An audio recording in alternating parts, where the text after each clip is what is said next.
Una vez que ya vimos el estado de situación financiera, ahora vamos a retomar los siguientes estados financieros. El siguiente es el estado de resultados integral. Acuérdense, para empresas con fines de lucro, y si no tienen finalidad de lucro, vamos a decir que se llama estado de actividades.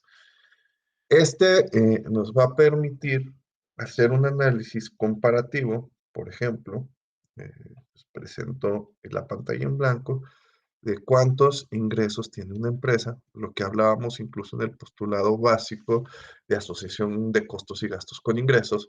Aquí se justifica en donde los ingresos los comparamos con los costos y gastos, acuérdense, de un mismo periodo.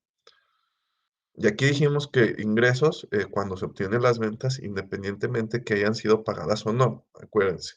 Y costos y gastos, igual. Los costos y gastos del periodo, independientemente que hayan sido pagados o no, que hayan sido realizados o no. Aquí hablamos de los que sucedieron. Acuérdense que de acuerdo al postulado básico de devengación contable, las operaciones se registran en el momento en que suceden, independientemente de que hayan sido realizados o no. Vamos a comparar los ingresos con los costos y gastos del periodo y vamos a generar la utilidad o pérdida del ejercicio. De ese periodo vamos a obtener la utilidad o pérdida. ¿Cuándo vamos a obtener utilidad? Pues obviamente cuando mis ingresos son mayores a mis costos y gastos. ¿Cuándo vamos a obtener pérdidas? Cuando mis costos y gastos son mayores a mis ingresos. Esto en el caso de una empresa con fines de lucro, acuérdense que vamos a conocer como estado de resultados integral. Si no tiene fin de lucro, si su objetivo es media social, es a estado de actividades y vamos a medir igual los ingresos, le vamos a quitar los costos y gastos. En este caso vamos a tener un incremento o decremento en el patrimonio. Acuérdense que aquí hablamos que tienen patrimonio, en el patrimonio de la empresa, el patrimonio contable. Ingresos, pues, provienen de sus benefactores, de sus donadores, de sus patrocinadores. Le vamos a restar los costos y gastos. Cuando tenemos un incremento en el patrimonio, pues cuando los ingresos sean mayores que los costos y gastos. Cuando tenemos un decremento en el patrimonio, viceversa, los costos y gastos son mayores que los ingresos.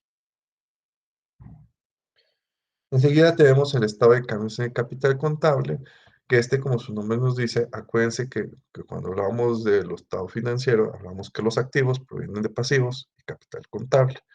Entonces, capital contable son lo que aportan los socios y lo que se va generando con las ganancias o pérdidas que vimos en el anterior de la misma actividad. Entonces, ¿qué es lo que nos va a permitir? Nos va a permitir los incrementos o las disminuciones en el capital contable y vamos a poder determinar el por qué hubo ese incremento, esa disminución. Hay más socios, menos socios, eh, se decretaron más reservas, por ejemplo, de las utilidades a veces sacamos unas reservas por posibles contingencias, de las utilidades se generan más reservas, las utilidades se repartió algo en los dividendos de los socios o se capitalizaron dentro de sus aportaciones u otras cosas. Y todo esto se mide en base a un periodo.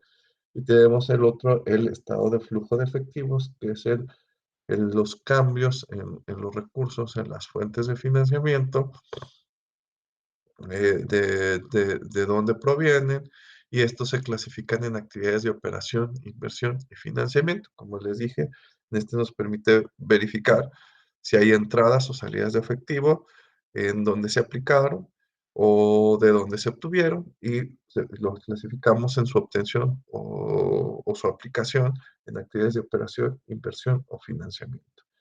Que, por ejemplo, ¿qué son las actividades de operación? Pues son las actividades cotidianas que hace la empresa, operativas, como vender, las de siempre, comprar, comprar productos de limpieza, pagar la nómina a los empleados, obtener inventarios para poder venderlos, dar crédito, recibir cobros de los clientes, darle pago a los proveedores. Ese es el flujo que se genera con la actividad operativa, la que siempre se hace. Por lo general es una actividad cotidiana. ¿Qué es la actividad de inversión? Pues en este caso podemos aplicar el recurso en las actividades de inversión, por ejemplo, cuando nosotros invertimos eh, dinero en otra empresa con la finalidad de generar intereses o invertimos en algún instrumento financiero como CETES u otros instrumentos con la finalidad de obtener más ganancias de ese recurso. Por eso se habla de inversión. Además que ahí también entrarían todo la empresa compra de propiedades, planta y equipo porque se supone que es para generar mayor eficiencia y mayores ganancias y que genere más recursos la empresa de inversión y aparte que son a largo plazo. Y de financiamiento se refiere a las actividades, por ejemplo, en donde se obtienen recursos por medio del financiamiento. ¿Cómo obtenemos recursos por medio del financiamiento? Pues aquí pueden existir dos formas, pues una es por los pasivos, en el cual tenemos la obligación del pago de intereses, y la otra opción para obtener financiamiento es por las aportaciones de los socios. Sin embargo, en estas puede haber entradas y salidas. Por ejemplo, en actividad de operación, pues si yo vendo, me pagan efectivo por esa venta, en este caso, pues tenemos una entrada de efectivo. Ahora, pero si yo compro productos de limpieza y pago efectivo, con efectivo, en este caso si son los movimientos con efectivo, pues obviamente pues voy a tener una salida de recurso. Entonces ahí estamos viendo si se obtuvo o se aplicó efectivo. Las actividades de inversión, por ejemplo, si yo compro propiedades, planta y equipo para la empresa para largo plazo, pues obviamente estoy aplicando el efectivo. Hubo una disminución, hubo una salida. O si apliqué en un instrumento financiero, pues una inversión como acciones, pues también es una actividad de inversión, estoy dando dinero. Sin embargo, cuando me regresan ese dinero y me pagan los intereses, pues se convierte en una entrada para la empresa porque te están regresando el dinero que invertiste con tus intereses. Financiamiento. Cuando me prestan dinero los acreedores o los bancos, todo lo que ustedes quieran ver, o los socios me dan dinero para tener más dinero en la empresa, pues tenemos una entrada. Sin embargo, cuando un socio se da, te tengo que regresar ese dinero, pues disminuye mis actividades de financiamiento. O pago el préstamo con todos sus intereses, pues este también disminuye el dinero porque estoy pagando y disminuye, se aplican actividades de financiamiento. Espero que haya sido muy claro, si no, estamos a su disposición para cualquier duda. Un elemento súper importante es agregar las notas a los estados financieros. Acuérdense que ya les había mencionado que en ocasiones con la pura información cuantitativa no alcanza para la toma de decisiones adecuadas.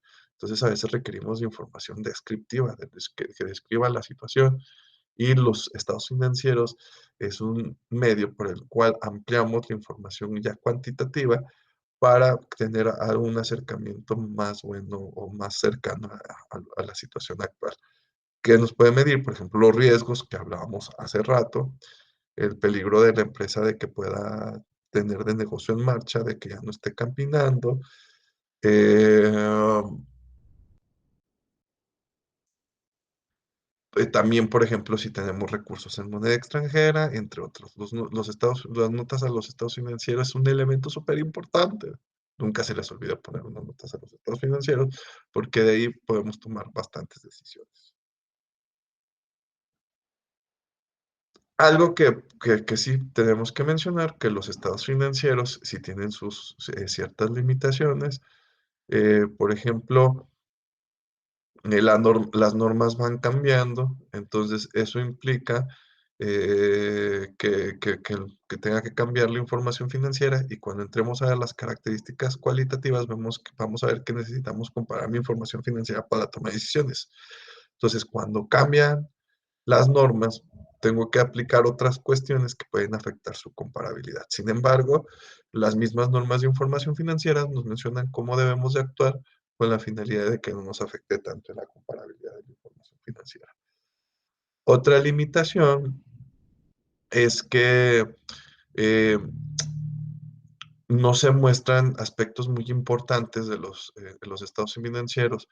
Por ejemplo, a las personas, que son las que generan ideas, que dan muchas aportaciones en las empresas y que son un elemento importante. Sin embargo, a una persona no le podemos dar un valor monetario, no sé si estamos de acuerdo.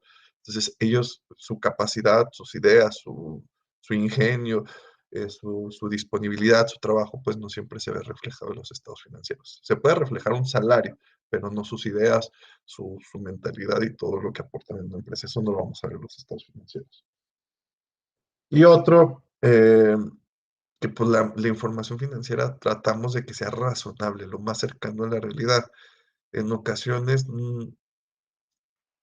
por más que queramos tener algo totalmente exacto, eso es imposible, debido a que, pues, que muchas cuestiones nos basamos en estimaciones.